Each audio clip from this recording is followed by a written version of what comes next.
warahmatullahi wabarakatuh. Selamat siang anak-anak Ibu. Nah, hari ini kita ketemu lagi pada pertemuan pertama dengan materi kita suhu dan kalor. Tentu anak-anak Ibu sudah tidak asing lagi. Cuman mungkin kita perlu mengingatkan apa itu yang dimaksud dengan suhu. Untuk pertemuan pertama hari ini, tujuan pembelajaran kita adalah menjelaskan pengertian suhu, menyebutkan alat ukur suhu, menjelaskan jenis-jenis termometer, menyimpulkan kelebihan dan kekurangan alkohol dan raksa sebagai cairan pengisi termometer. Untuk refleksinya tentu kita sudah sering memperhatikan peristiwa sehari-hari. Di sini Ibu menampilkan yang pertama ketika matahari di pagi hari. Apa yang Anda rasakan? Kemudian matahari pada saat siang hari. Bagaimana pula matahari di siang hari? Kemudian setelah sore hari, bagaimana matahari di sore hari? Kemudian di sini Ibu juga menampilkan dua jenis minuman yang berbeda. Pada di kondisi cuaca yang berbeda, tentu kita menginginkan minuman yang berbeda pula. Nah, coba kalian, kalau pada saat pagi hari, bagaimana cuacanya? Apa yang dirasakan? Nah, kira-kira kita lebih tepatnya mau minum apa nih? Begitu juga di siang hari. Tentu kalau di pagi hari ada yang suka lebih memilih yang minumannya hangat. Seperti gambar ini kan dia lebih memilih untuk minum kopi hangat, kopi panas. Kemudian pada siang hari, saat matahari terik, mungkin lebih tepatnya kita minum jus jeruk, lebih terasa segarnya. Nah, jadi ketika kita melihat cuaca yang berbeda, kemudian kita juga menentukan minuman yang berbeda pula. Jadi di sini kita memilih sesuatu sesuai dengan kondisi pada saat itu. Nah, di antara fenomena-fenomena tersebut, kita dapat membedakan rasa panas udara di siang hari dan rasa dingin di malam hari, ataupun panasnya secangkir kopi tadi dan dinginnya es jeruk dengan menggunakan perasaan. Benar? Jadi kita cuma bisa merasakan pagi terasa dingin, siang terasa lebih panas, sedangkan malam terasa lebih dingin. Nah, tapi kita tidak bisa menentukan berapa panas di siang hari, berapa dinginnya di malam hari. Nah, untuk menjelaskan hal tersebut, apakah itu panas dan bagaimana mengetahui perbedaan panas dan dinginnya benda, maka kita memerlukan alat ukur. Nah, lebih lanjut kita akan mempelajari terlebih dahulu apa itu suhu dan apa alat ukur suhu. Nah, ini dia kita tampilkan. Suhu berarti tadi kita ada mengukur panas, dingin, berarti yaitu suatu besaran yang menunjukkan ukuran derajat panas atau dinginnya suatu benda. Jadi ketika siang hari berapa derajat panasnya dan ketika malam hari berapa dinginnya. Itulah yang disebut dengan suhu. Kemudian apa alat ukur yang digunakan untuk mengukur suhu? Nah, alat yang digunakan untuk mengukur suhu adalah termometer. Betul sekali. Nah, ini dia contoh termometer yang digunakan untuk mengukur suhu badan. Nah, ini indikator merah suhunya tinggi, indikator biru suhunya normal. Ini adalah termometer untuk mengukur suhu badan. Nah, ternyata termometer itu memiliki banyak macamnya sesuai dengan urutan skalanya. Nah, bagaimana skala itu bisa menunjukkan angka-angka tertentu? Mari kita lanjutkan.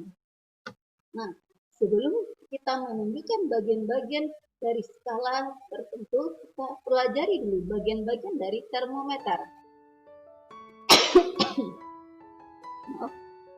Bagian-bagian termometer di sini ada yang pertama paling bawah, ini pentilan dengan dinding yang tipis.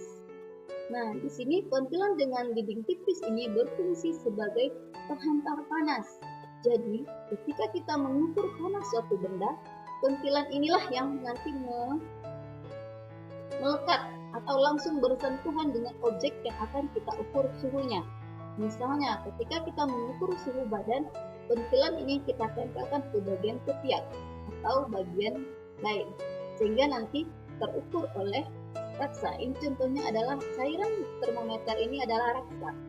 Jadi, indikator suhu yang digunakan pada gambar ini adalah raksa yang akan memuai ketika panas atau menyusut ketika dingin.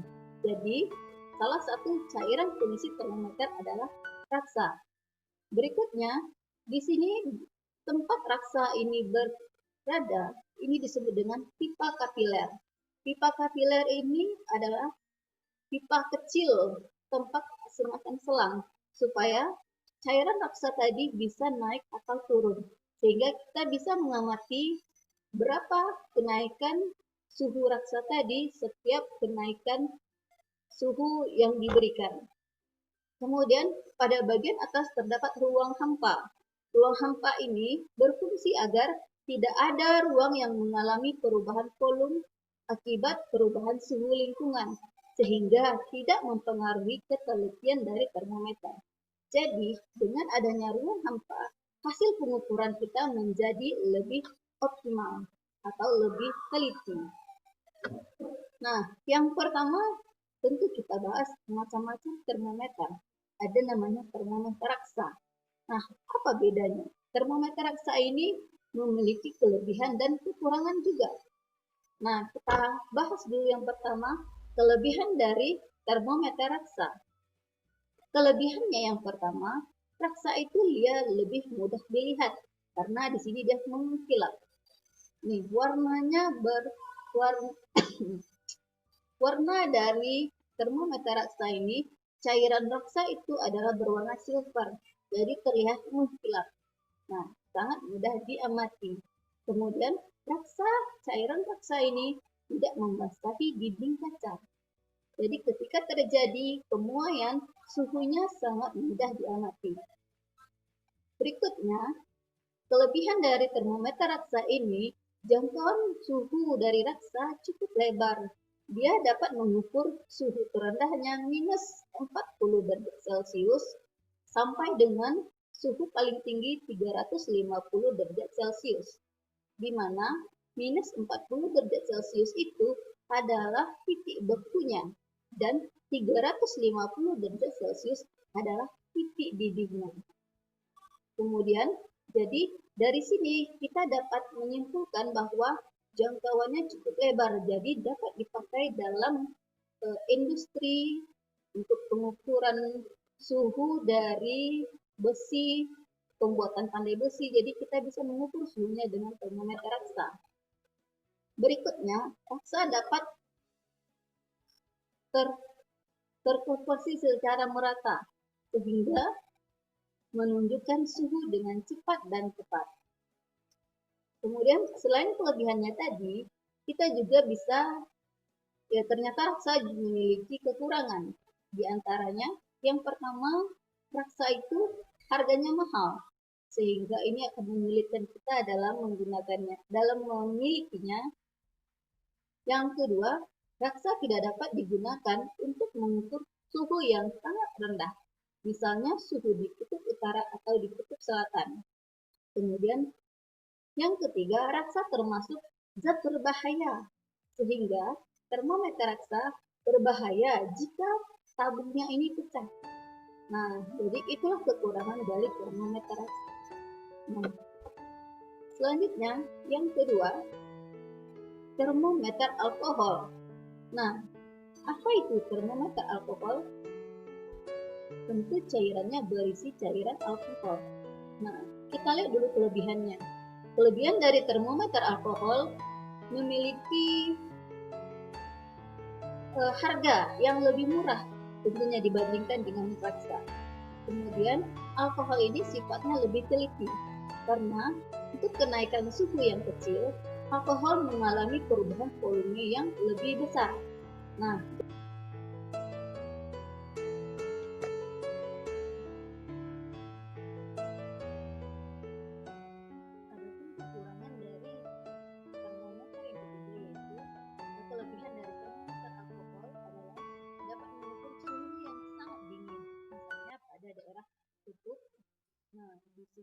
kita bisa mengukur suhu yang rendah dengan menggunakan termometer alkohol sampai dengan minus 112 derajat Celcius.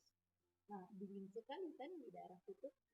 Kemudian, kekurangan dari termometer alkohol yang pertama yaitu dia tidak mampu mengukur suhu yang memiliki titik didih yang tinggi, karena titik didihnya hanya mencapai pada titik 78 derajat Celcius.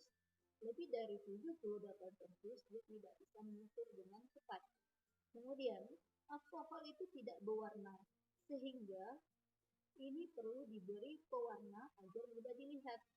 Seperti kita tahu bahwa alkohol memiliki warna yang transparan, jadi dibutuhkan pewarna agar bisa diamati. Kemudian kekurangan yang ketiga, alkohol membasahi dinding kaca. Berikutnya, kita akan membahas skala dalam termometer.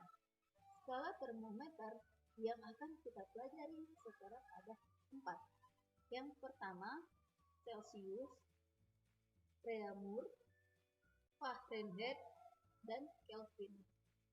Nah, keempat skala termometer ini memiliki titik tetap atas dan titik tetap bawah, atau batas atas atau batas bawah, sama istilahnya. Nah, untuk titik tetap atas pada termometer Celcius adalah 100 derajat Celcius. Sedangkan untuk titik tetap bawahnya adalah 0 derajat Celcius. Untuk Reaumur, titik tetap bawahnya 0 derajat, titik tetap atasnya 80 derajat. Fahrenheit, titik tetap bawahnya 32 derajat dan titik tetap atasnya 212 derajat Fahrenheit. Yang keempat, termometer Kelvin, titik tetap bawahnya 273 dan titik tetap atasnya 373. Nah, dari sini perbandingan skalanya kita turunkan. Perbandingan skala Celcius adalah 100. Di mana kita peroleh angka ini? 100 kita kurangkan 0. Artinya, titik tetap atas dikurang dengan titik tetap bawah. Kemudian Reaumur, 80 dikurang 0. Hasilnya? Iya, benar, 80. Berikutnya, 212 dikurang 32. Hasilnya? Nah, yang keempat, nah, berapa? 373 dikurang 273. Nah, betul, 100. Karena dia skalanya sama dengan Kelvin, maka rumusnya bisa langsung kita turunkan, yaitu untuk menghitung suhu dalam skala Celcius, maka skala Kelvin ditambah dengan T yang sudah diketahui.